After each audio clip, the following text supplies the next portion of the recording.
welcome to the Erica Russo Show. If this is your first time tuning in, welcome. I am beyond excited that the universe has led you here today. And if you are an OG, you continue to come back, you continue to press play, you continue to lean into your own intuition, hug your inner child, share this podcast out to those who are open to listening to topics like this, wanting to expand their horizons. I love you. Thank you so much for your continued support. Thank you so much for tuning in each time an episode drops. I really do appreciate it. And if this podcast is helping you, if you enjoy listening to the episodes, if you are getting a lot out of this, I would be eternally grateful if you can head on over to iTunes or now Spotify and leave a review. Those reviews allow this podcast to get to more ears. And now, more than ever, I think that we can agree that the world is a total dumpster fire. And especially the astrology updates that are coming, I think that this podcast can give a little bit of clarity and a little bit of hope and a little bit of faith in a world where there is none right now, to be completely honest.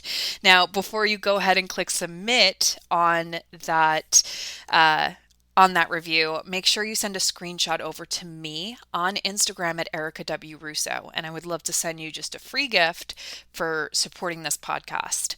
Now that that is all said and done, what is up, guys?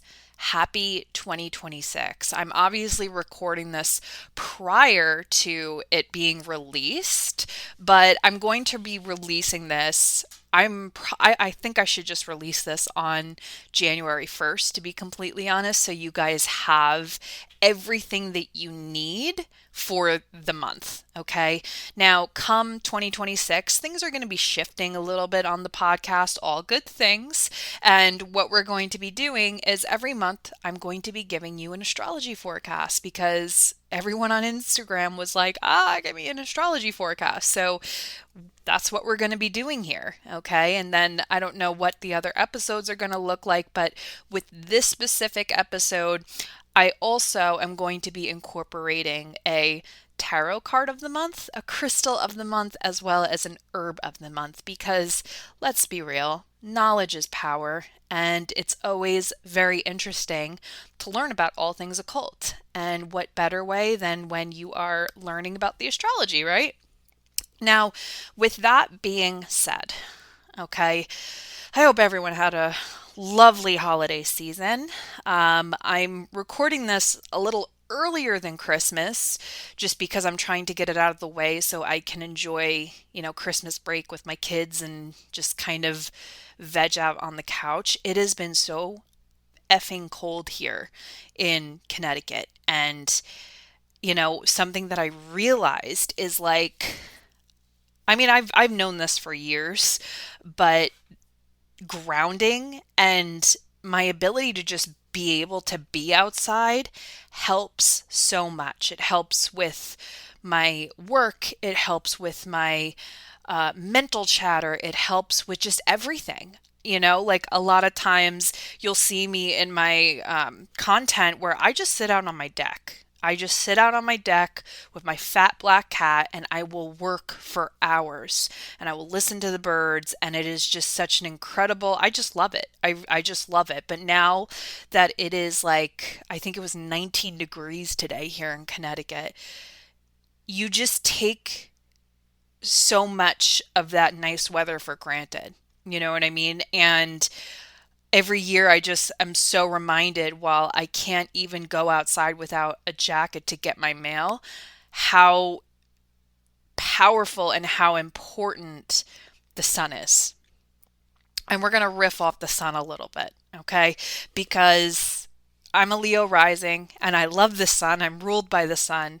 And it is our vitality. The sun is the essence of all life, okay? It's freaking important.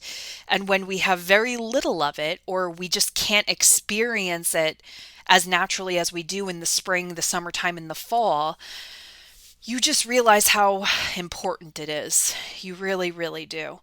So I guess what I'm trying to say is try and ground as much as possible. Like just try and ground as much as possible. You know what I've been doing is like I have a southbound I have southbound mirrors, so I will get a nice taste of the sun as it is rising. And I just I probably freak out my neighbors, but I just stand right at my window and just feel the beams on my face and just feel the sun.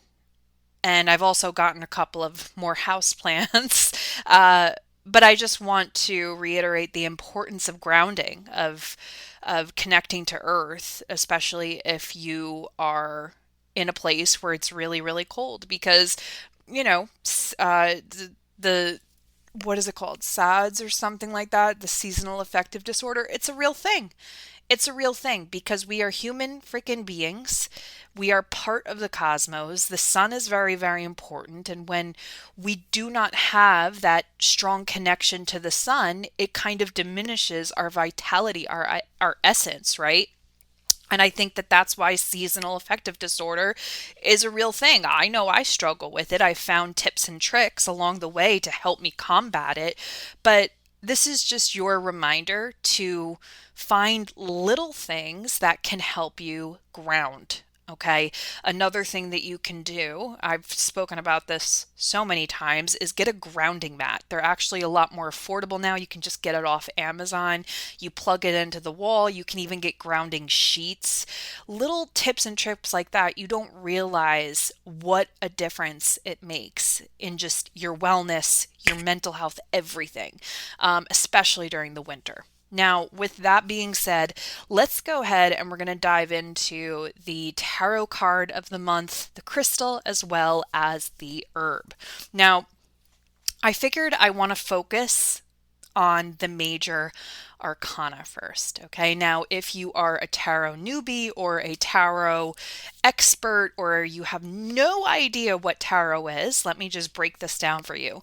Tarot is a form of divination, and it is a set of major arcana cards and minor arcana cards. Okay, the major arcana cards represent the Trump experiences of our life. These are the life lessons that we all will experience at one point in time in our life. Okay, and the minor cards are the day-to-day experiences that we come into contact with, as well as the characters that we might connect with as well. And the major cards, I would say, pack a bigger punch. So I figured, what better way than to just go through all of the major cards? So that's what we're going to do. Okay. Now we're going to start with none other but the Fool card. Okay. Now the Fool card is the zero card. For some reason, the Rider-Waite people wanted the Fool card to be represented with the number zero. And if you have your own tarot deck, I would definitely suggest just taking a peek at it, because I'm going to talk a little bit about the imagery of this particular deck. Now, if you don't have a tarot deck right now, and you want to get a tarot deck, I would suggest getting the traditional Rider-Waite deck, because I'm going to talk about the imagery of the Rider-Waite deck. Okay, but if you don't feel like it, that's not a big deal. Get the tarot deck that feels good to you. Now, the imagery of the Fool is essentially a young man about to walk off a cliff.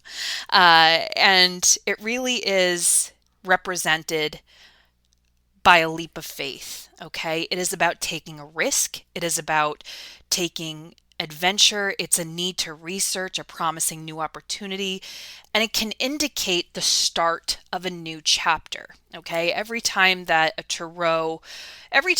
pull the Fool card, and every time that it comes up, it's always connected to a new beginning of some sort, whether that's starting a business, whether that is going through a spiritual awakening.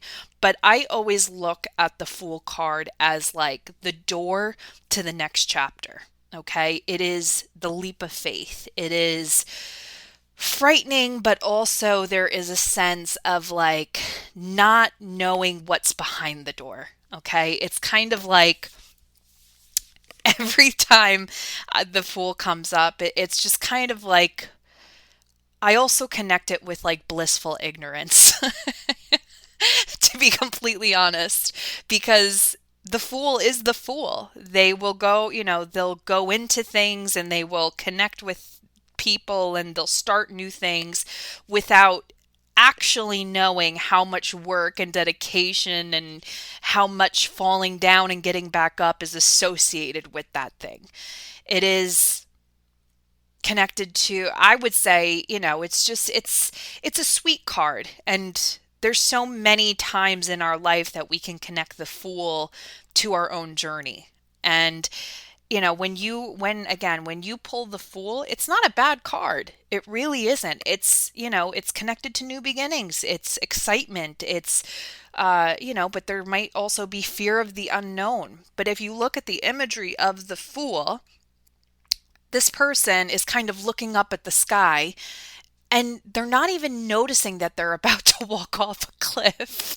And I'm sorry I'm laughing, but it's the truth, because I'm just thinking about all of the times in my personal life that I pulled the Fool card for myself, and how it very much was like me just walking in blindly, looking up at the stars, and then boom, fall flat on my face.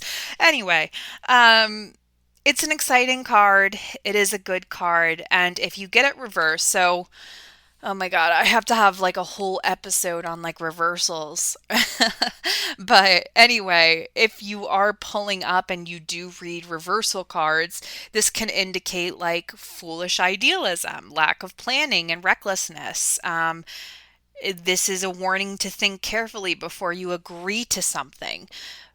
Regardless, the Fool is kind of like the baby card, you know what I mean? Like, you're starting something new. It's new, it's exciting, there's joy, there's anticipation, but with that comes like you don't know what to expect. Kind of like when Harry Potter went to Hogwarts. You just don't know. You're a baby, you know? And that is the January 2026 tarot card. Now, let's talk about the herb that I chose.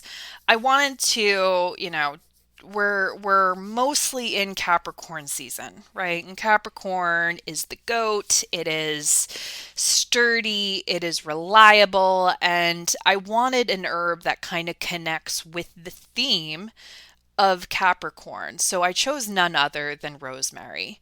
Rosemary is an herb that I feel like damn near everybody should have. It is kind of like a go to, and it is connected to healing and health. It improves memory, prevents nightmares, purification, protection. It improves thinking skills. I will, when it comes to rosemary, I always kind of grab it when I'm doing some sort of cleansing, when I'm doing a simmer pot and I just kind of want to clear the energy around me. I will grab rosemary because it's excellent for purification. It's also good for protection. And it's also just great to cook with, you'll always find something when it comes to rosemary, whether it's creating some sort of tonic or oil for your hair, for hair growth. It's amazing. Like, I swear by it. But rosemary is awesome. It's very good. Now we are going to talk about the crystal of the month. And again, I was going through and like I just kind of like opened up my mind, asked my guides like what crystal should be for January. And the first thing that came to mind was jasper. And I feel like jasper is one of those stones where it's like pushed to the side. It's popular, it's well known, but it's like, I don't know. It's just one that is easily forgotten. And I felt like it was a good stone. And when I picked up my piece of jasper and I tuned into it, I was like, Yeah, this is January stone. And the attributes of jasper is it's considered the supreme nurturer, and it sustains and supports during times of stress and brings tranquility and wholeness. It's used a lot in healing, and it unifies all aspects of your life.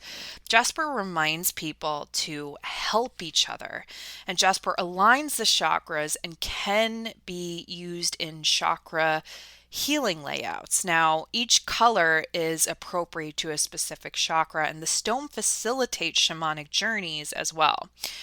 At the psychological level, jasper imparts determination to all pursuits, and it brings the courage to get to grips with problems assertively and encourages honesty with yourself. It supports during necessary conflict. Now, if that's not a very Capricorn vibe, I don't know what is. Okay. Mentally, Jasper aids quick thinking and promotes organizational abilities and seeing projects through.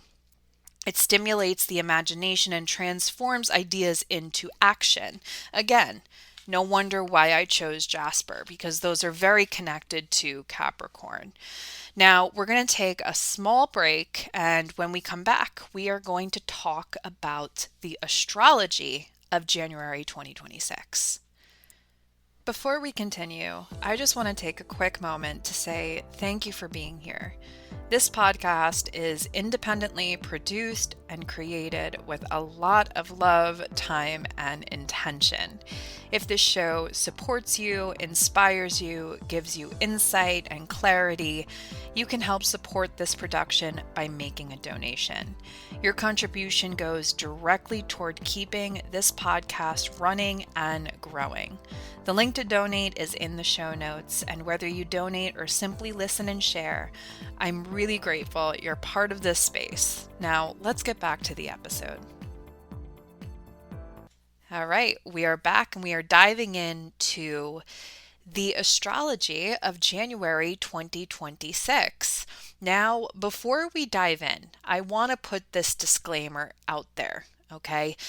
Most people, when it comes to astrology, you know your sun sign. And if you are someone who dives into horoscopes, you're probably going and gravitating towards your sun sign. Now, you will learn very quickly, whether you are listening to this podcast or you follow me on social media, that I focus more on the rising sign. And there's a couple of reasons why I do this. Number one, because in my own personal journey, I really never connected with the horoscope of Aquarius, which is my sun sign. The things that I experienced in my life and the things that the horoscope would tell me, it really didn't resonate with me. It wasn't until I found my rising sign of Leo and I began to listen to Leo rising sign and what the energy is for Leo rising, that I started to realize, like, yo, this shit is real, but you need to go by your rising sign. Okay. And I know that that is something that might be controversial in the astrology community, because a lot of people, when you're watching the content, they say, if you have your sun, your moon, your rising in this sign, this is what's coming for you. I don't do that, for the simple fact that I believe that horoscopes are much more accurate and precise when you just focus on your rising sign. Now, when it comes to uncovering your personal rising sign, you're going to have to do a little bit more digging. You will need to know your birth time and the location of your birth, and you're going to have to head on over to astroseek.com and find out what your rising sign is. Okay? But I promise you that once you recognize your rising sign, this is going to give you a layout of your whole chart. So, for example, say you're an Aries rising. That means that Taurus impacts your second house, Gemini is your third, Cancer is your fourth, and so on and so forth. And you will quickly begin to realize, when I'm talking about a particular sign, you'll know what house it is impacting for your personal natal chart, and you will get a better understanding. Okay, so for all of my content, I would suggest just finding out your personal rising sign, and you can do this for free. Again, I suggest going to astroseek.com, or you can just get yourself a horoscope app like Nebula, and you can uncover your information there as well.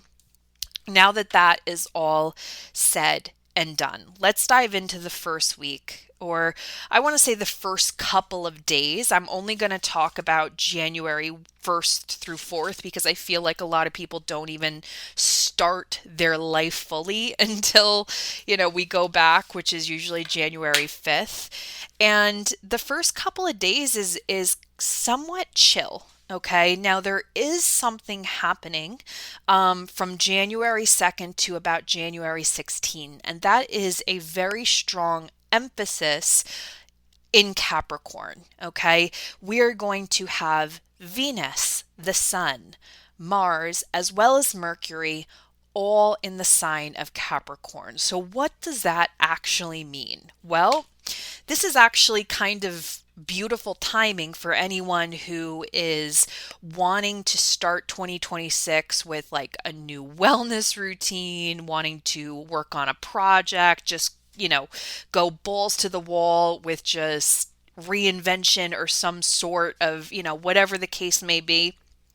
Because Capricorn is about hard work. It is about efficiency. It is about hustle. It is about strategy. And having this strong emphasis of Capricorn energy kind of helps, if I'm being completely honest, especially for all those people who want to start going to the gym or anything like that. Utilize this energy to your advantage with all your 2026 goals. Okay. Now, the first couple of days, like I'm talking January 1st through 4th, it's not so bad. It's kind of like a light and airy weekend, but it starts to get a little tense in the week of January 5th through the 11th. Okay. Now I want to talk about January 10th. Okay. Because there is going to be a tense T square that happens with the moon, sun, Mars, Venus, and Jupiter, which can lead to uh, inflated egos and a lot of lashing out. Okay, so what essentially is happening on that particular day, and it's going to be, and the energy is going to be present throughout the week and then a couple days after this, but it really comes to a hard T square on the 10th. Just remember this. So what essentially happens is everything's going on in Capricorn, right? We got Venus, the sun. There's a whole dance party happening in Capricorn. And in Cancer, which is directly opposite, okay, of Capricorn, we have Jupiter hanging out. And there's going to be a time on January 10th where Jupiter, the planet of growth and abundance and inflation, is going to create a tense T square with this dance party that's happening in Capricorn. And it might just come kind of like a pimple popping. You know what I mean? Like there might just be again, a lot of inflation, a lot of tense egos, and just a lot of people taking things way too personally. So please prepare yourself for this, okay? Especially on the 10th. So if people are, having sad sushi rolls or they're taking things too personally, just blame it on the stars. It's okay. If you're the person taking things too personally, if you feel like you're PMSing, if you feel like you want to backhand somebody, just blame it on the stars on January 10th. It's fine, okay? Because I probably will too. Now, that is January 1st, the first 2 weeks, okay? Let's dive into the next coming weeks. All right, let's talk about the astrology for the week of January 12th through the 18th. Now, One day that is standing out to me is January 14th, which is that Wednesday. Okay, there is a Mercury square Chiron happening, and this influence can kind of be throughout the whole week, but specifically on Wednesday, it's really popping out. Okay, now if there is anything that I can teach you when it comes to anything Chiron is do not take it for granted. Okay, Chiron is the wounded healer, and it is very raw and it's very vulnerable, and it brings out our deepest, darkest wounds, whether we are aware of it or not. Okay. And this energy, specifically on Wednesday, it feels very hypercritical. It feels like people might be talking out of their asses and projecting from their own internal wounds. Okay, so you really cannot take anything personally throughout the week, I would even say. Like, do not take shit personally. Do not get offended, because this is very powerful energy. Again, like I said, Chiron, man. Do not take Chiron for granted, especially when it comes to anything unhealed. Okay, so that's the energy that the first half of the week is giving out. But on a positive note, the energy is totally going to be shifting into more lovey dovey romance come Thursday, and it's going to kind of be that way throughout the weekend, which is kind of a nice thing. But remember, just remember that this whole Chiron thing is happening this week. So do not take shit personally. Please do not take shit personally. Do not get offended. Just just let it simmer. Like, that is, I'm going to say, you're going to hear me say that a lot throughout this podcast and throughout my content. You got to learn to let things simmer, okay? Because we all have wounds, and some of us don't even realize we have wounds. And Wednesday is the day where these things are coming to the surface for many of us. And that's the week of January 12th through the 18th. Let's talk about the astrology for the week of January 19th through the 25th. Now, if you are in the United States, we start this week off with Martin Luther King Day. So some of us are off from school, some of us are off from work, and there's always usually a collective empowering energy around this day. Maybe not so much anymore, since we have now uncovered the sort of person Martin Luther King was behind the scenes, but nevertheless, that is a conversation for a totally different day. In retrospect, when we're talking about the astrology for this particular week, it's actually really good. It's very empowering, it's very motivating.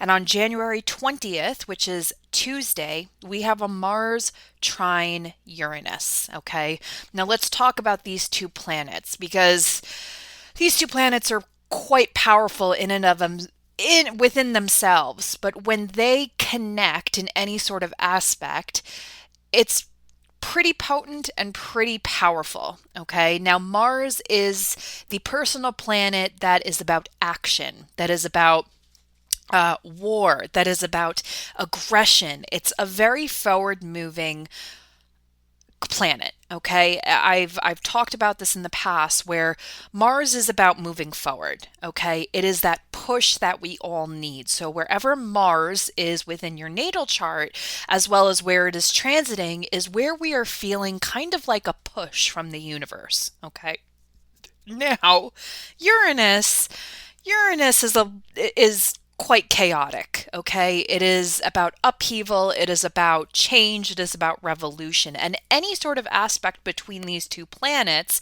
usually bring some monumental shifts and changes, okay? Both at the collective level, but also we can use it for our own personal lives. And on January 20th, they are trining, which is a positive thing. Hooray, okay? This is a really great day to initiate, to start something, whether that is a hobby, a project, a launch of some sort, whatever the case may be. You will feel the energy be very palpable this day. You're going to want to move forward. You're going to maybe sporadically just out of nowhere just want to try something new. But it's a very powerful energy. Okay, we also have a lot of influence in Aquarius, where we're gonna talk about that next.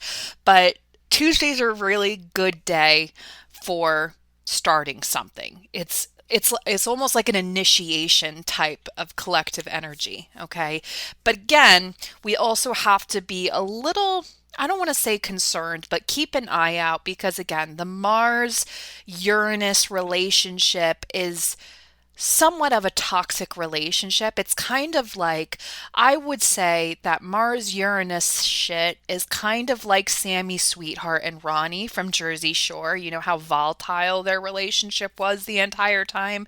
Yeah, that is the Mars Uranus connection. Now, on January 23rd, that's also a really powerful day, because we spoke about the strong emphasis of Capricorn earlier in the month. Well, all of those planets just moved into Aquarius with none other than Pluto there. Okay, Pluto is very, very powerful. I can get into Pluto again. That is a conversation for a different story. But on January 23rd, this is a very motivating day. This is a day where innovation will speak. This is about forward thinking. This is about thinking outside of the box. You may find yourself just feeling so inspired with ideas and just thinking more into the future. Anything goes when it comes to whatever comes and flows to you on January 23rd. Okay.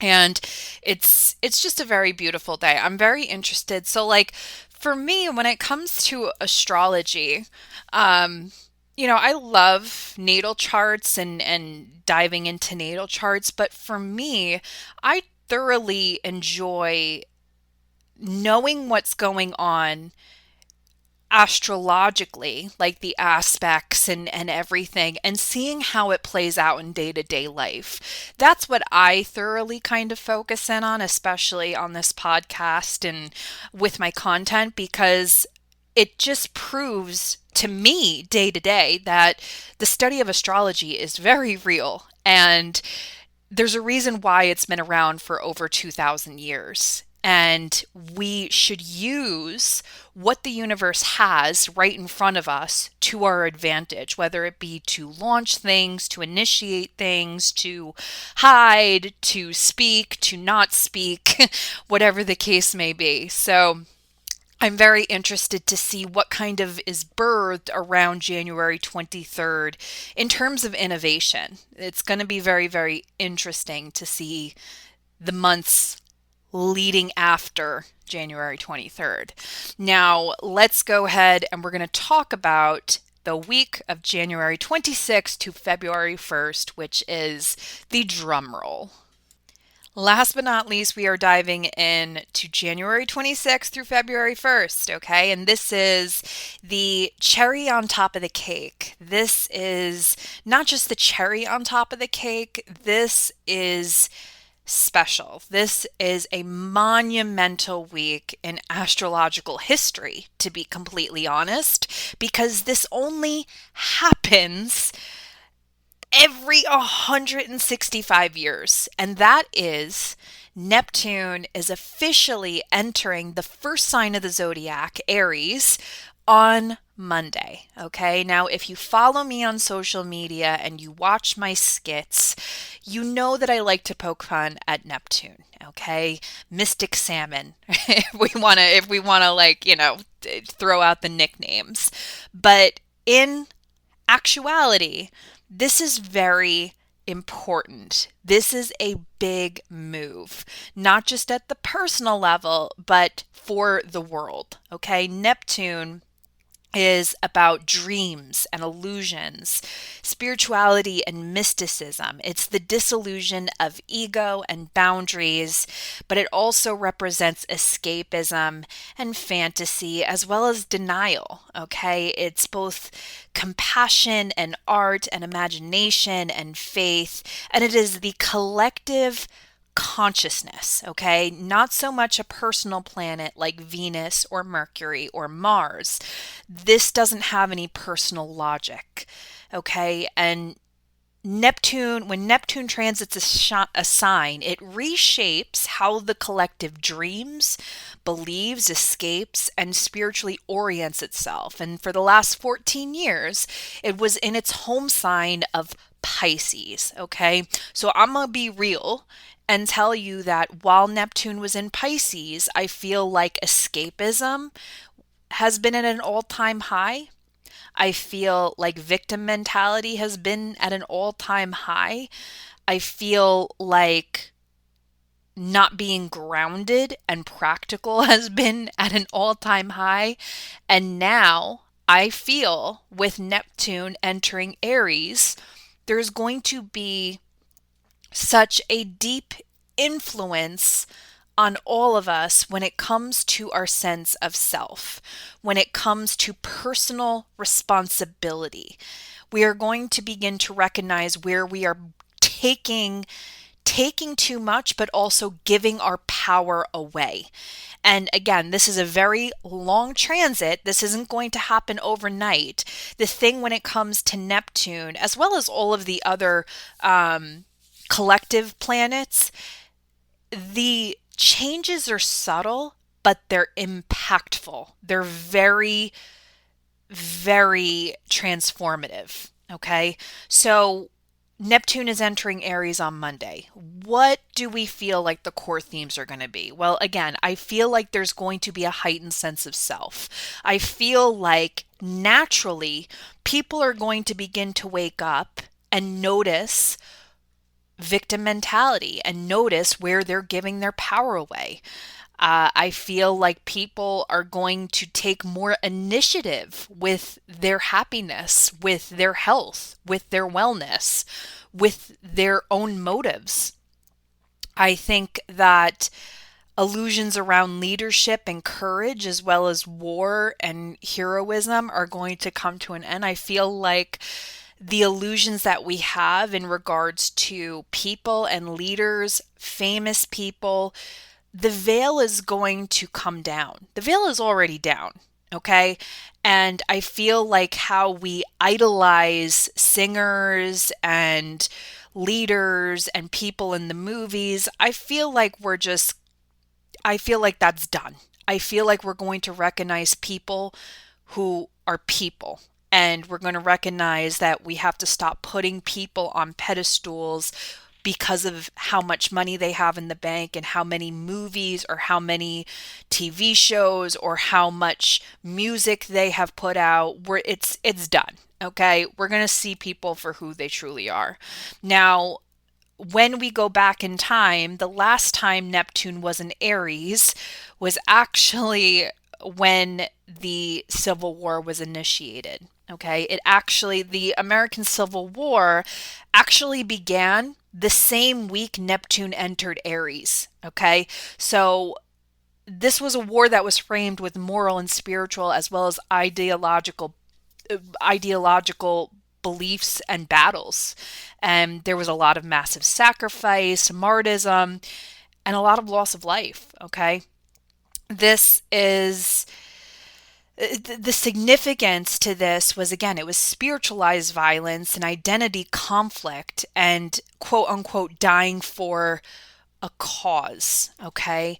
Now, we also saw a lot of other things during this time. We saw a rise of nationalism. We saw crusades. We saw the slavery abolishing. And it was framed as a spiritual and moral imperative. We saw the birth of the modern individual. It was a shift from the collective tradition to personal identity, specifically within the context of the United States of America forming. Okay, there also was a lot of medical and scientific breakthroughs with Neptune themes. This is when early anesthesia and pain management was advanced.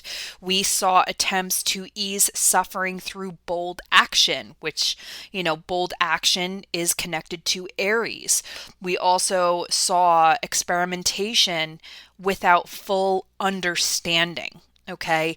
That again is a theme with Neptune being the planet of illusion and mysticism and being behind the veil, things that aren't quite feasible, that aren't quite tangible, things that aren't, right in front of us. It really is about faith.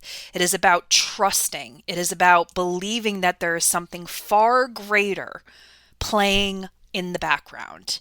Okay, but here's some things when it comes to the shadow themes that we might expect when Neptune enters Aries. Okay, first and foremost, this transit historically brought blind faith in leaders, false heroes, spiritual justification for violence, ego wrapped in righteousness, acting on belief without clarity. Now, something that I talked about on social media was the a couple of days before the Diddy documentary on Netflix launched, Neptune went direct. Okay. Again, Neptune, I like to think of Neptune as illusion, right? It's what they want us to believe. It is the stories that we are being fed. It is it's the things that people are throwing at us that they want us to believe to be true. And I found it fascinating that this documentary, by the way, the documentary, like, don't watch it before you go to bed because I was having creepy ass dreams of fucking Diddy. Not screwing Diddy. I shouldn't have said that. My bad. I didn't have dreams of doing anything with that disgusting sociopath, but like I saw him like lurking in the background of my dreams and it was just gross. I don't want to even believe that someone is that evil, to be completely honest. But anyway, I found it very interesting that Neptune went direct a couple of days after this documentary was released to the public. There's this persona that Diddy has been wanting to feed to us, that he is this successful, charismatic, charming, black man that made it, when in actuality, he is a fucking monster. He is an absolute monster. And I just found it fascinating, right? Because as soon as it went direct, it's like something clicked. And they're like, yeah, no, he's actually a horrible, horrible individual. Anyway, with that being said, this is the big move. This is the first monumental shift in astrology for 2026. Can you tell I'm excited about this? I'm very excited about this. Some people are a little afraid of Neptune entering Aries. I'm like, bring it on. I'm so sick and tired of Neptune and Pisces. I'm sick and tired of Saturn and Pisces. And then the next month, Saturn is getting the fuck out of Pisces. And we're going to talk about it in February's astrology. But other than that, that is really the key significations of January 2026. I hope you guys enjoyed this podcast episode. If you are enjoying the show, please make sure to subscribe. Please come and follow me on Instagram as well to stay updated. And I will see you guys around the internet.